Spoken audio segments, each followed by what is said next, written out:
Gobierno de Navarra. Nafarroako gobernua. Gaurko gazteratu saioa Elizondora hurbildu da. Leire Unsalorekin bildu eta berak kontatuko dizkigu Elizondoko sekretu guztiak.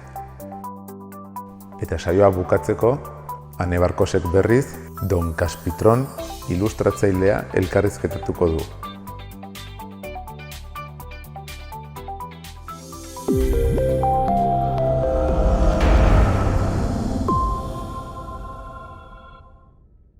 Eta gaurkoan Elizondora hurbildu gara, bertan Leire Unsalorekin elkartu gara, gazteratu saioan.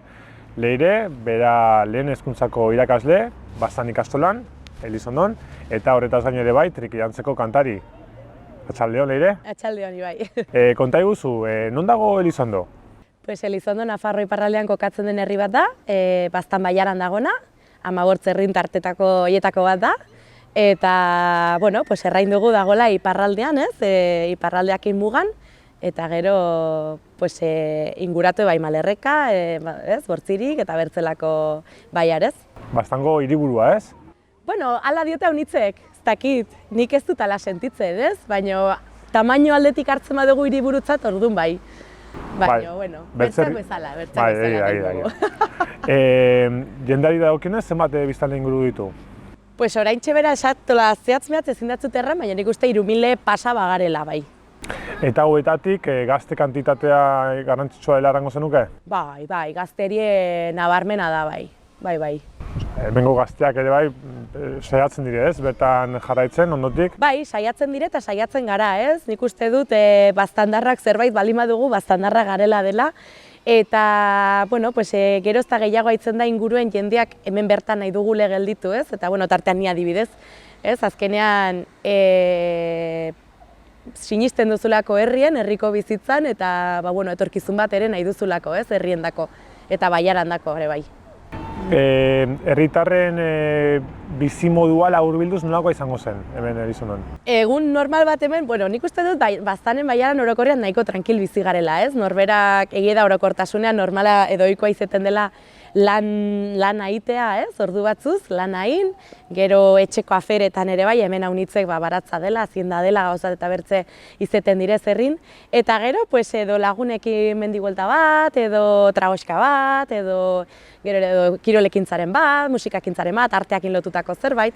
Ez dago arrasek eskaintza zabala ere, ez? Azkenean tokitxaia da, baina, bueno, holakoak izaten egunerokotasunen nahiko tranquil errango nuke dela, bai. Herriak bizia handia duela errango zenuke? Nik uste dut baietz, ez dakit hemengoan oten naizen edo erraten duten horrengatik, baina nire ustez bai. Egia da igual aste tarte sumatzen dela gazterien falta edo hutsune bat badela. Azkenean, bueno, gero solastiko gara pentsatzen dut ez, baina ikasketak direla edo badago hor trantsizio momentu bat, zeinetan gazteak egiten garen pixket kabitik atra, erteko modu batean. Eta aste tartez igual bai sumatzen dela gazteri horren falta, baina gero asteburutan kriston bizitasun hartzen du honek, eta azken aldi honetan eskaintza kulturala honitz badaude, ekimen haunitz eta horrek ere bizitasune ematen dio herriei. Gazteratu saioan, Nafarroako herri ezberdinetako gazteekin egoten gara, eta leku ezberdinetako gazten kezkak eta ohiturak eta aztertzea dugu helburu. Orain gai ezberdina landuko ditugu. Lehenengoa, pixkat kontzientziazioaren inguruan, ingurugiroa eta aldaketa klimatikoaren inguruan. Zuk erango zenuke bertako gazteak kontzientziatuak daudela? Nik uste dut baietz. Geroz eta mugimendu gehiago badago ez, arlo horren baitan edo gai honen inguruen, eta nik uste dut geroz eta gazte gehiago direla kontzientzia hori hartzen, eta iduritzen zait helduok ere, edo, adibidez nik irakasle naizen heinean ere, kontzientziazio bultzada bat ere ematen diotela iduritzen zait, guk adibidez ikastola mailan saiatzen garela ematen, eta nik uste dut herriko bertze entitateak eta bertze ikastetxako baiarakoak ere saiatzen garela denen artean nolabait kontzientzia hori sustatzen, azkenean nabari da, aldaketa bat ematen nahi dela gure guk ditugun ekintza batzun ondorioz, eta iduritzen zait, baietz kontzientziazioa oino badagola zerrin eta zer landu eta ze kontzientzia piztu edo sustatu badagola, baina nik uste dut aigarela eta gainera bide honetik gazile, eta gazteak ere zer erran handie dutela edo dugula aldaketa hortan edo kontzientziazio prozesu hortan. Orduan, erraten duzunen adira, badira mugimenduak kontu honen inguruan? Bai, badire, eta badire gazte batzuk hasi direnak antolatzen, eta aitu direnak, udan adibidez egin dituzte topaketa batzuk, eta elkartu zen jendea, aditu ekarri zituzten, pixket gaiaz ere solasteko, jendeak kezkak edo zalantzak eta argitzeko, ez? Pixket, azkenan hasi dire biltzen, baztan mailan errango nukenik, nolabait identifikatzeko nortzuk dauden, ez?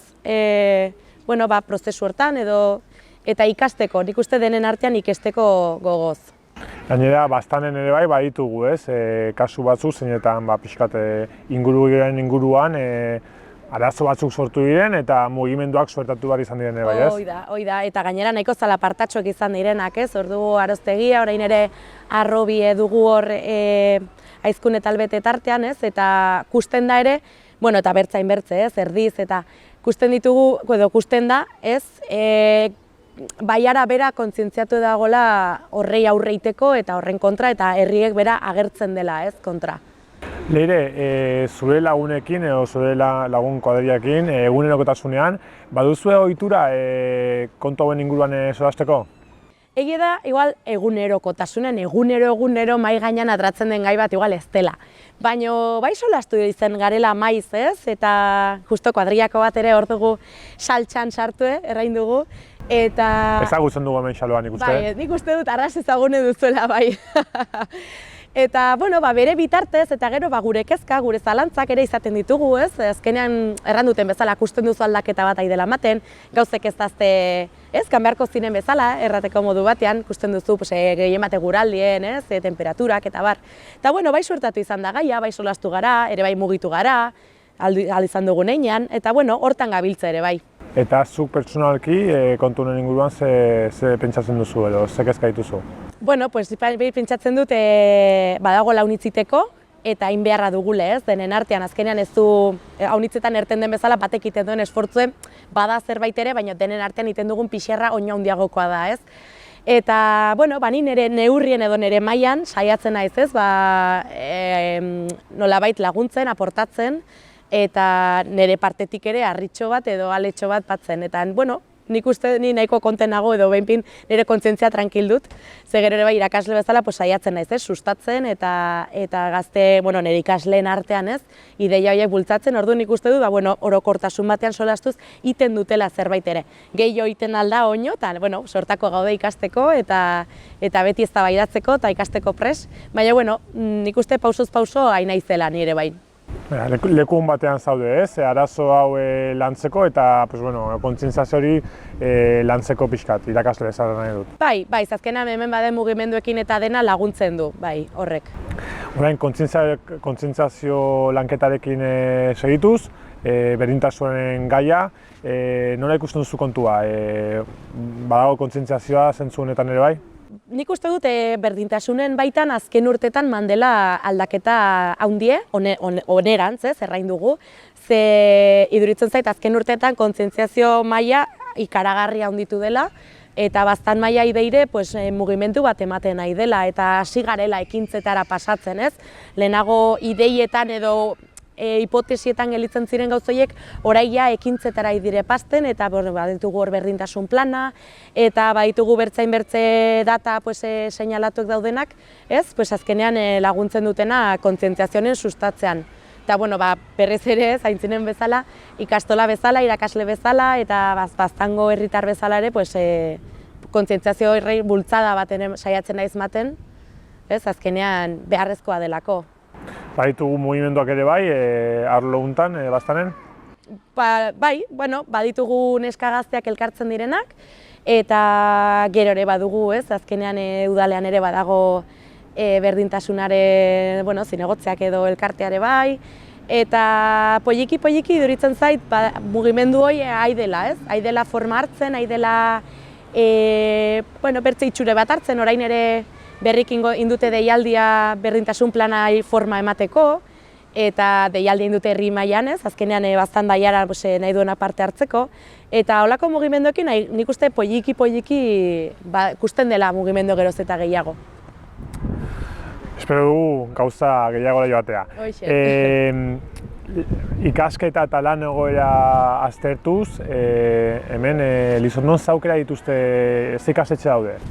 Bueno, Elizondon zehatz-mehatz badugu aurreskola, gero aurreskolatik eskola publikoa eta baztan ikastola daude lehen hezkuntzako eta aurrezkuntzako etapa eskaintzen dutenak, aurrezkuntza eta lehen hezkuntza, eta gero bigarren hezkuntza ja pasatzen gara Lekaorozko institutora, ondo-ondoan, erraten alda, kasi herrien erraten alda. Gaino gero egie da, behin bigarren hezkuntza akitzen dela, lanbide heziketa aukera murritz batzuk badaude hemen, haidire poliki eskaintzan zerbait ere handitzen, baina ez da nahiko urri eta eskasa da. Eta egia da behin derrigorrezko bigarren hezkuntza akitzen dela bai laugarren debatzen zein batxilergoan, ja nahiko mugatue gaudela hemen herrien, ez, ikasle bezala, eta kasi derrigorrezkoa dela hemendik atratzea. Eta ikasketa hizkuntza ereduetan, zein da hemen aukeratuena, Baztan mailan? Hemen D eredua. D eredua, ezta? Bai, hoixen, bai. Eta lan eskaintzai dagokionez, badira aukerak hemen gaztentzat? Bueno, erranduten bezala nahiko baiara jarraia da, ez? Eta horrek txikitasun hortan egia da mugak ere badituela. Eta eskaintza izan badago, baina nik errango nuke gazte guztiendako ez. Segun eta ze sektoretan edo ze lanbide duzun, nik uste dut ia ezinezkoa dela Baztan mailan lanitea. Ez dakit ingenieritza bat ikasi baduzu adibidez, iduritzen zait hemen nahiko ia ezinezkoa dela eta gutxienez Iruñera mugitu beharko zarela lanitera. Gero adibidez badaude ere kasuan bezala irakaskuntza bat presente dagoena eta aukerak ditugunak, gero zerbitzuetan oinarritzen diren lanpostuek ere badaude ez, baina gero hor ere sartzen gara prekarietatearen aferan, ez? Iduritzen zait gaztetasunak ere haunitzetan edo gazteen egiten zaizkien lan eskaintzak maiz izaten direla prekarioak, ez? Eta horri ere buelta bat igual ematen altzaiola. Baina hori uste duzu Baztaneko kontua dela edo orokorrean ere pixkat momentu hauetan gazteen izaten dituzten lan kondizioak pixkat prekaritatean sartu daudela? Ez da bakarri mugatzen Baztanera, argi dago ja Nafarro mailan, Euskal Herri mailan, zabaltzen den zerbait ere dela. Nik uste eta gainera gazteak haunitzai dire muitzen horren kontra iteko, azkenean aiatzen da momentu bat behin ikasketak akitzen dituzula eta lan mundura salto egin nahi duzun hortan harpatzen zarela, edo gehiengo harpatzen dela, errango dugu prekaritate baten aintzinean. Lan baldintza ez zarras duinak, soldata nahiko eskasak, ez? Eta, nire kasuen nik zortea izan dut, eta nik duintasun batekin ez egiten dut lan, akitu nuenetik, ikasketak akitu nituenetik, baina badaude gazte haunitz ez dutenak nire bezalako suertea eta ez dutenak aukerik ere lanean hasteko. Ederki, elkarrizketan lehenbiziko zati honekin hemen bukatu dugu, Elizondoko Baztan ikastolako parkean, deitzen dugunan, eta bertze puntu batera bagoaz, ez? Xarmanki, hoiz eta bera. Ederki, bagoaz orduan.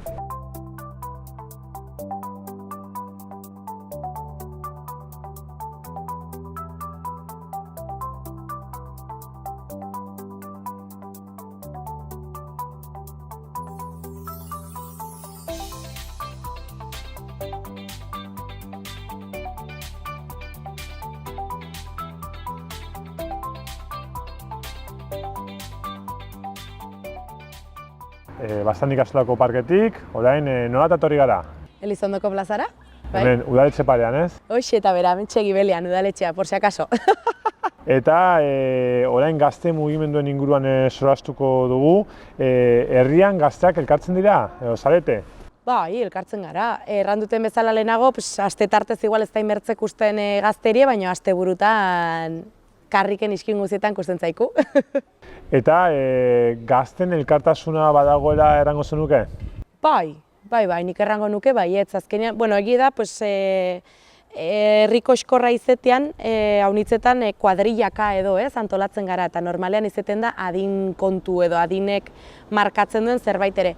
Baina gero denbora pasten den bezala, ja elkartzen zara pues, edo parte hartu duzulako zerbaitean, o suertatzen zaizulako bertze batekin elkartza bertze baten dako, ez dakit, afera desberdinek atendakute azkenean handiko hemendik lotzen, eta horrek iten du beti pues, gazteri guzti azkenean elkartza utzia, eta nik errango nuke baztan mailan bai badela hor, eta Elizondon ere badela, olako elkartasun bet. Eta goeran honetan mugimenduak ere suertatzen dira, gazte mugimenduak? Bai, orain adibidez azken aldian Elizondon izan dugu bai neska feministen topaketa, ez? Eta bai neska gazten topaketa eta baita zutik azkenekoa inden topaketa ere bai. Eta bueno, suertatu dire baztanen ospatu direla biek, eta bai ikusi da baztandar gazteri ere bai muitu dela, ez? Bueno, topaketaien alde edo bueno, pues antolaketa mailan eta parte hartzen mailan. Egia da, pues, norberak alduen einean, ez? Pues, batzuk igual egon dire gehiago antolaketan, bertze batzuk igual pues, txanda bat iten, baina handiko edo mendik ikusten duzu jendea muitzen dela. Arlo sozialeko elkarterik badago, gaztetxerik? Bai, hemen badugu gaztetxea, eta egia da gaztetxea nahiko bizi mantentzen dutela, ez? Bertan antolatzen edo aitzen direnak, eta bueno, gaten garenok ere saiatzen gara bizi mantentzen, ez? Erranduten bezala azkenean pues zure denbora librean, ez, aukerat, bueno, segun eta zenbat denbora libre duzun, sartzen zara gauza gehiagotan edo gutxiagotan. Eta ni pues hortan nahiko eskasien ibiltzen naiz eta egia da normalki ez naizela izaten antolatzen kusten duzun pertsona bat, baina igual bai, pues edo zer gauzetako behar baldin badado, pues deitzen alduzun pertsona bat, ez, gauz bat dela o bertze dela. Zure modura laguntzen duzu, ez? Hoixen, alduten einean, hoixe eta bera.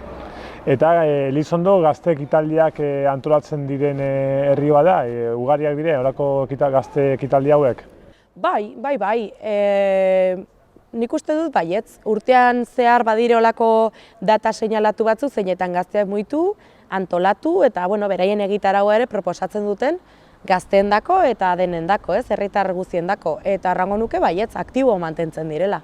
Elizondon normalean gazteak zein hizkuntzetan solasten dira?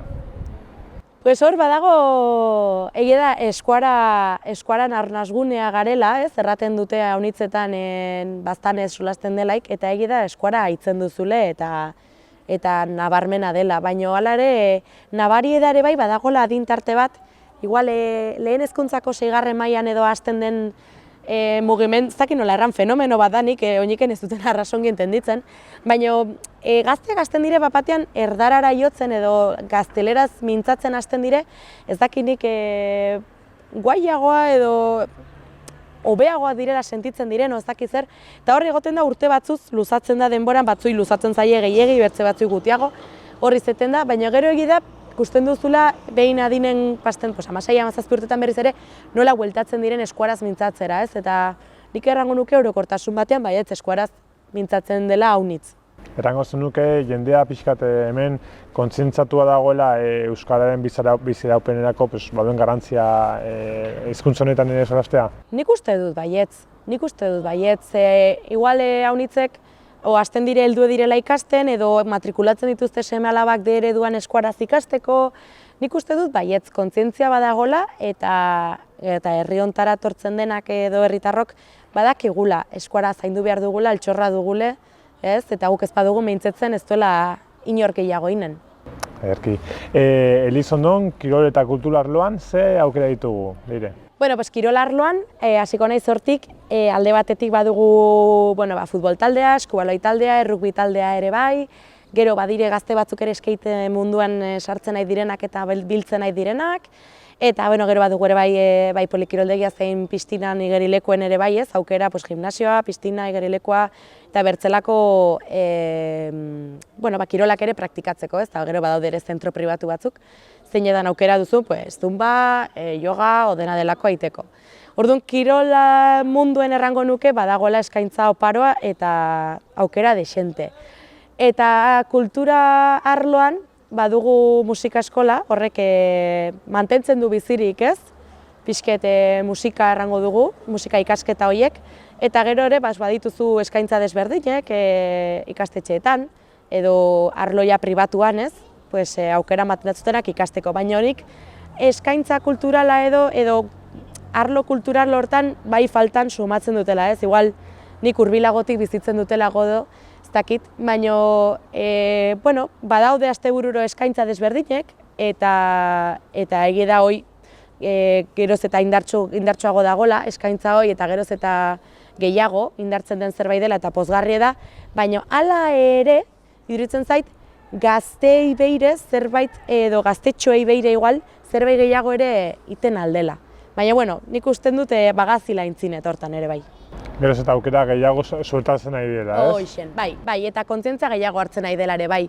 Kulturan ez, ez bakarri musikalki, bai artistikoan, arlo guztietan. Aisialdian, bertako gazteek, nola ematen duzu denbora librea? Pues badago denetaik, bada jendea kirola ingo duena, badago jendea mendire gango dena buelta matera, gero gure kuadrillan ohitura dugu pote baten ez, zerbeza, infusio edo kafe baten inguruen elkartzekoa. Nik uste dut nahiko norberakoana, arras pertsonala dela, ez, nola antolatzen duzun zure denbora libre hori. Nik adibidez gustoko dut bai kirolai dedikatzea edo matea denbora tarte bat, baina ostatuen ere solas batzuk eta ez dakit zerbeza baten inguruen edo garagardo baten inguruen edo iteare gustoko dut, ez dakit, pixket orekatu. Denbora librean kirolai garrantzi gehiago matea, geroz eta ohikoa da dela uste duzu? Nere ustez, bai. Nere ustez, geroz eta kontzientzia gehiago hartzen nahi gara gizarte mailan, gure aktibo mantendu behar garela, ez? Eta bizitza osasuntsu bat eraman nahi dugun heinean, gorputzai ere mugimendu eman behar diogula. Eta bai ikusten duzu jendea, atratzen dela buelta bat ematera, mendire buelta bat ematera, edo piztinan ere, igerilekoan ere jende honitzi biltzen da, gaztetxoak ere geroz eta kirol gehiagotan parte hartzen dute.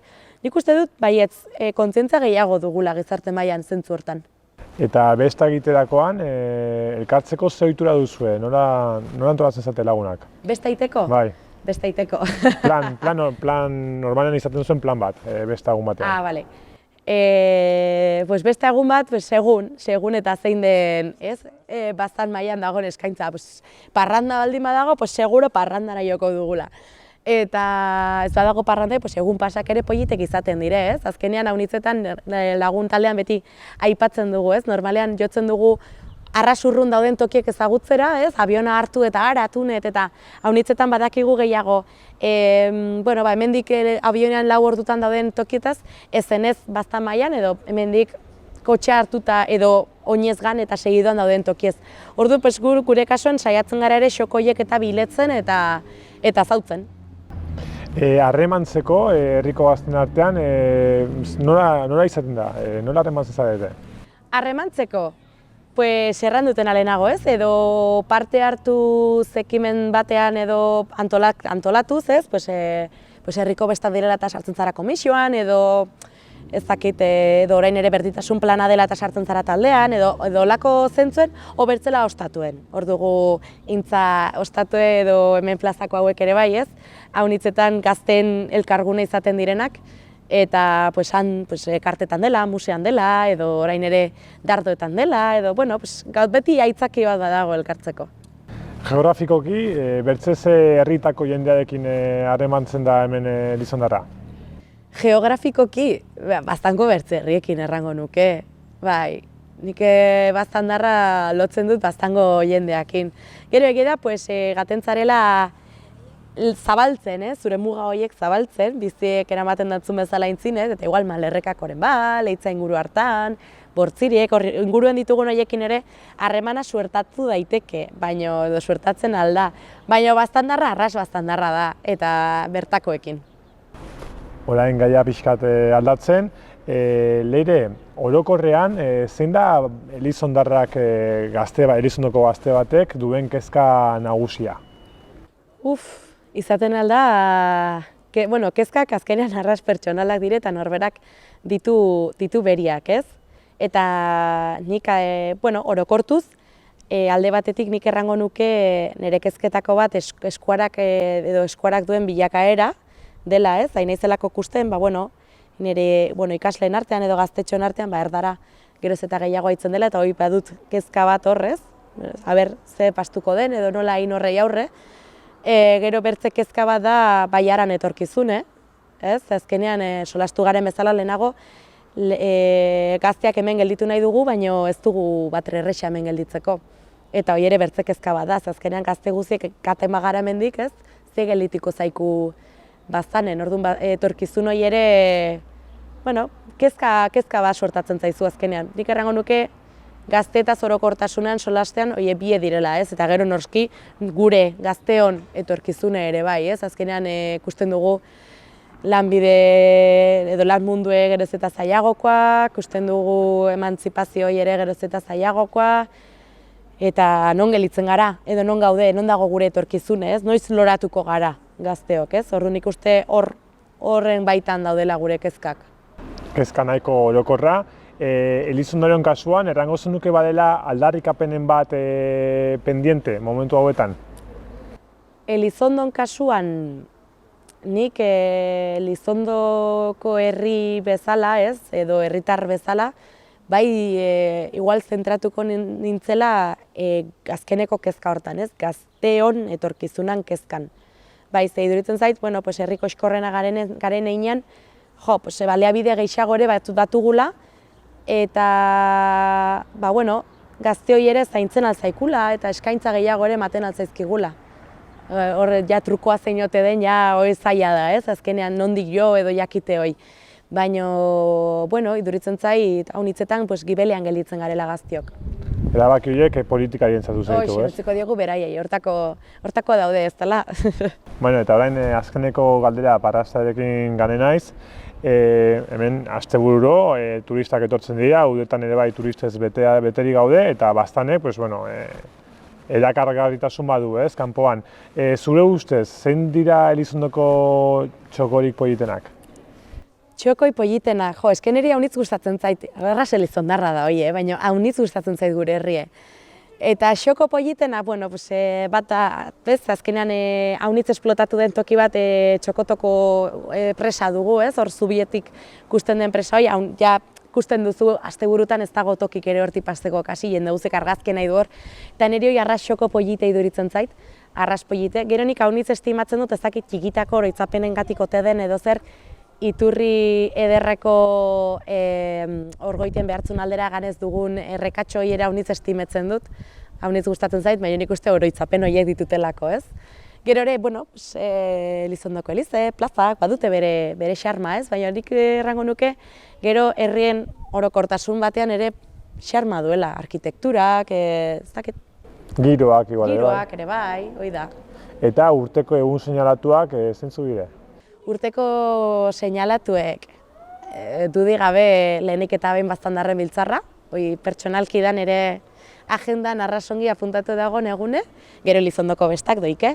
Elizondoko bestak, gero urriko feriek ere izaten dira arraspolitek, bai, gero eguberretan geroz eta jende gehiago etortzen da, eta igual hor hasi da igual pixka xarma gutiago izeten, baina gustatzen zait atxaldeko tenore hortan herritarrok iten ditugun gauzek, eta nik uste baditugula hor inautiak, eta batugula ez, gutegien egun politek, ospakizun politekin.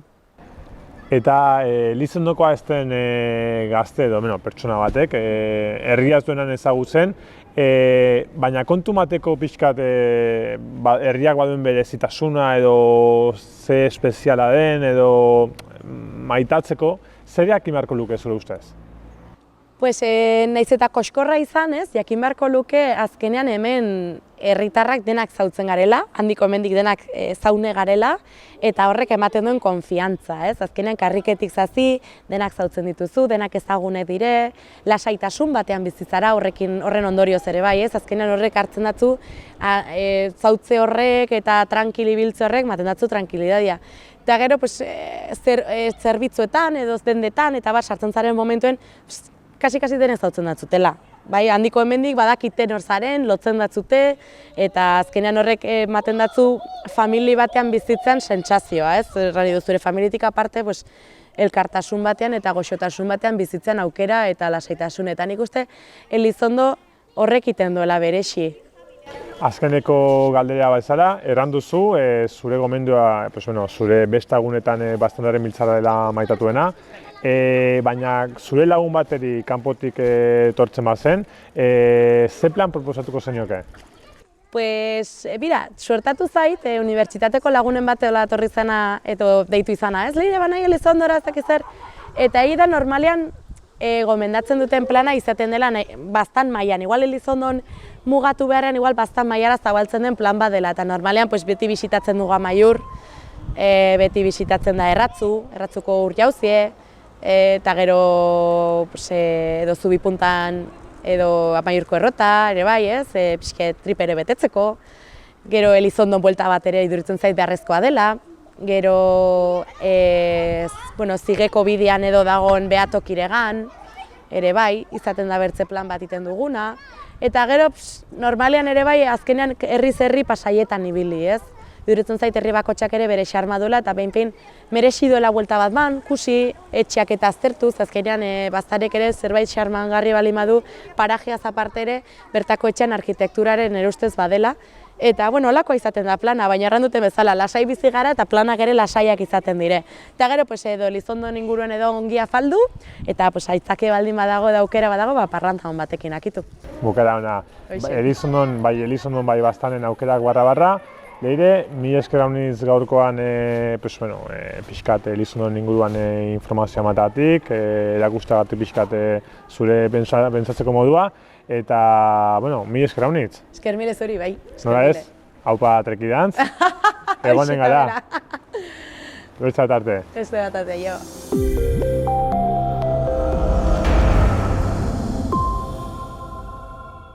Kaixo, zer moduz?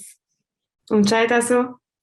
Ondo, ongetorri hasteko eta, zu ilustratzailea zara, ezta? Beraz, beste gauzen artean, beraz, konta eguzu pixka bat zure ibilbidearen inguruan, nola hasi zinen ilustrazioaren munduan, zerk eraman zintuen mundu horretan murgiltzera? Tipidanik maitatu dut beti ilustrazio mundua, irakurtzen ituen komikiak eta aurguziak bezala. Eta gero emeki arte munduan sartu nintzen, arte eskoletan ere ibili nintzen, eta hor, pixko bat gauz anitzunkitzen ginituen, eta ikusten ginuen zer gustukoa ginuen. Eta ilustrazioa, hola gertatu zen, erraiteko marrazkiaren bitartez ulertu nuen mintzatzen nintzela, eta ene ideiak pasarazten nituela, gauz batzu erraiten nituela. Eta gainera, ilustrazioak badu podere hori jendeen begirada ahapatzen baitu, eta egetxa baita denentzat ilustrazio baten begiratzea. Eta beraz, hola egin zen emeki. Eta esango zenuke bidean oztopo asko aurkitu dituzula, adibidez zu herri txiki batekoa zara, ezta? Aldudekoa zara, beraz, esango zenuke herri txiki batekoa izateak oztopo bat suposatzen duela horrelako lanetan aritu nahi duzunean edo? Bai, pentsatzen direla tradizio batzu, ez dute jaiten erritipi batean sortu nintzen, bazirela problema edo arazo gehiago erritipi hortan. Pentsatzen dut komunitate batean azten zirelarik edo zein lekutan, direla gauz batzu egiten direnak eta bertze gauz batzu ez direnak oso egiten. Eta beraz artistaren bizia ez da balorizatua, eta hori etzen balorizatua energian, eta pentsatzen dut eskualegiko hirietan ere, familia anitzetan ez dela bat ere lan bat bezala ikusia.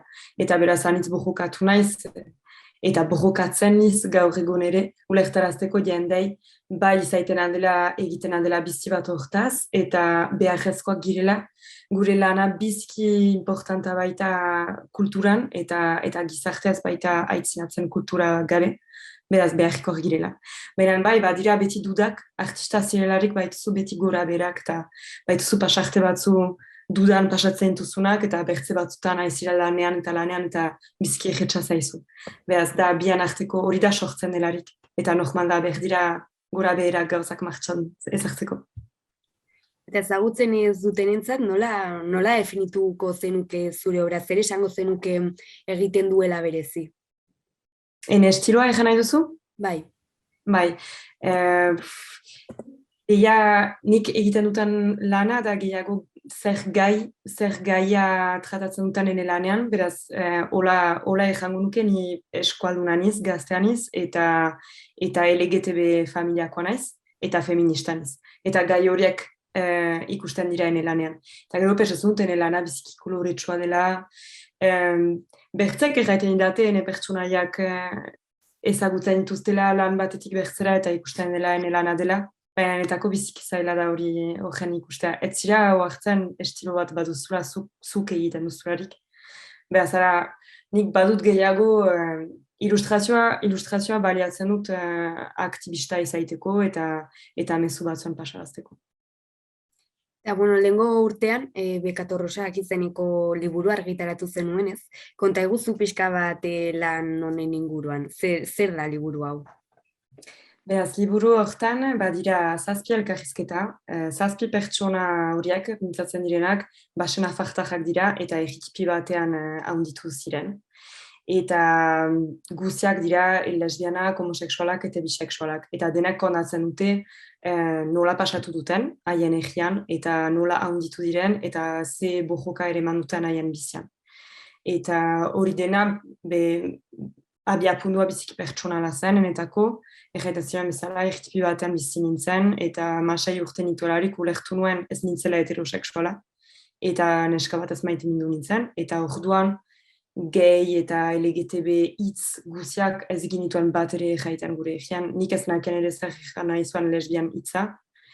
Eta beraz hori dena egin dut zinez pertsonalki hastapenean zen emaila bat hortaz mintzatzeko eta gero liburua eginta pentsatu dut berdin bat zuela interesa bertze jendean hitzentzat. Eta zergatik izenburu hori, nola sortu zen ideia? Nola sortu zen, hola nik baitut lagunak hemen ere homosexualak direnak eta berriz itzuli nintzelarik, beraz Glasgown bizi nintzen, Eskozian bizi nintzen 3 urtez, eta berriz etorri nintzelarik ene lagunekin mintzatu eta iduritu zaitan alere eskolegian gauzak aldatu zirela, LGTB irudikapena gehiago agertzen zela, nahiz eta baden lan ono egiteko, benen pixka bat gehiago, libertate pixka bat gehiago zela, eta hori dena mugimendu feminista biziki indartsu batekin plantan ezartzen zela emeki ezker eskuin, eta hortaz sortu da emaila. Nik nahi ditut ikusi eskual gazteak eta eskual aurrak libre eta aske eskualegian ez dezaten pentsa LGTB izaiteko berdutela egitik joan. Eta hori ere artista munduan, ez dute pentsatu behar, artista nahi bali badute izan, edo nahi bali badute pixka bat kode desberdin batzuetan sartu, edo esperimentatu, eta hori dena behar dutela bortxaz eskoalegtik kanpo egin. Behar du denen beharra hemen gure kultura garatzeko eta askatasun batean bizitzeko. Eta zer suposatu du zuretzat horrelako proiektu bat egitea? Zer suposatu duen? Bai. Zer egan nahi duzu? Zer ikasi, ez ikasi, baina zer nolako izan den zuretzat, ez horrelako proiektu bat aurrera eramatea? Bai, bada sentsazio biziki edera baduzularik zure liburua eskoetan, hori segur da. Gero ukanitut iritzi anitz jende ezagutu dut liburua atera denetik, eta hori ere biziki edera izan da LGTB pertsonak, heterosexualak, denetaik, eta arte munduan ere inituz ezagutza bikainak, beraz, hori dena da senitzen dut eskoalegian zinez sartu nizala eta ahemanak sortzen direla emeki, eta hori dena pixka bat amets bat bezala bizi dut egia egiteko eta espero dut bertze proiektuan itzanen direla geroan, olakoak. Hori galdetu behar nizun orain zerbait berritan ari zara, hurrengo proiekturen bat daukazu eskutartean edo zer konta ezakezu? Beti ari naiz egiten, hor egiten ditut manak eta frango, izanen dira gauz batzu LGTB gaiaz, bertze gauz batzu ahun desberdinak eta bertze gaietaz, mementoan ez dute hause jaiten, baina segitzen handuzuen lana, Instagramen eta sare sozialetan eta dena ikusiko duzu. Emeki, purtia emaiten ditut informazioak. Ez dakit zerbait gehiago kontatzea edo gehitzea gustatuko litzaizuken? Ziduritzen zait itzulia egin dugula. Ados, mila esker gurekin hitz egiteagatik eta zorte hon hurrengo proiektuetan. Mila esker janitz gomitagatik. Agur, ondo izan.